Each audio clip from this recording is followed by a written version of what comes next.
Welcome to Americana Archives. Today we have part 2 of the story with the headline, Policeman's Adventures.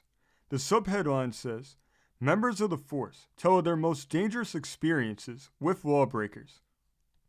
Today's installment is entitled The Riot at Eichler's Garden.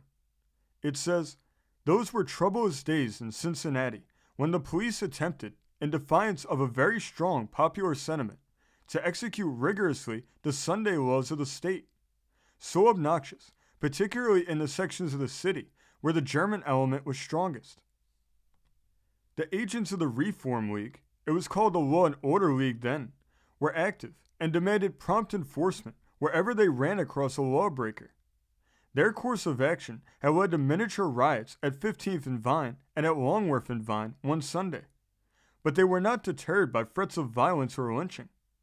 The Sunday following these warnings, Eichler had been twice raided, opening again in defiance of law. B.F. Cohen, an agent of the Reformers, insisted that the third attempt at suppression should be made. Jerry Geist, then a sergeant, now lieutenant of police, was forced to comply with his request, although he advised that the undertaking would be a hazardous one. They had scarcely made their way into Eichler's garden, crowded with people, when the ill feeling developed.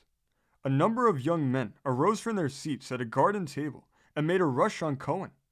They threw him down and were about to beset him more vigorously when Jerry Geist interfered. He rushed to the assistance of the fallen agent, who was quaking with fear and was himself in turn attacked by the young men, who seemed to believe themselves martyrs in a cause rather than lawbreakers and hoodlums. The fight became general and an exciting riot ensued.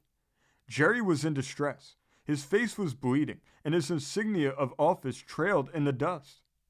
He had defended himself as best he could with nature's weapons, but these no longer sufficed. And when he heard the cry, "Kill him and the spy," he resorted to more powerful means of suppressing riot. He drew his revolver and held the crowd at bay while he made his way to the patrol box and sent in an arbitrary call for the wagon. The arrival of reinforcements saved the day, and probably saved the life of Cohen, the enraged citizens being intent upon doing him physical damage. It was one of the most exciting experiences in the life of Jerry Geist. This story came from the great state of Ohio, being reported in the Cincinnati Commercial Gazette of July 21st, 1895. Thank you for joining us today. If you want to continue to uncover all of America's lost and forgotten history, then remember before you leave to hit the subscribe button, hit the notification bell, and remember to like and comment below. And we will see you next time on Americana Archives.